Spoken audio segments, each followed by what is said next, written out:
SMNR Radio News Blast.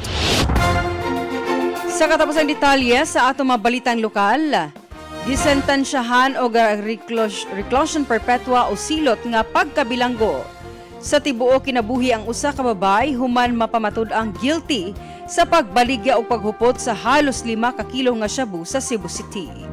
Ang nahatagan og silot mao si Maria Christine Gonzalez Abarquez alias Tinang nga nadakpan sa bypass operation sa PDEA 7 sa Barangay Careta ni atong Oktubre 11, 2024. Suma sa desisyon sa Regional Trial Court Branch 57 sa Cebu City, napamatud-an nga guilty si Abarquez sa pagbaligya og 996.30 ka gramo nga paghupot sa dugang 3,991.26 ka gramo nga shabu.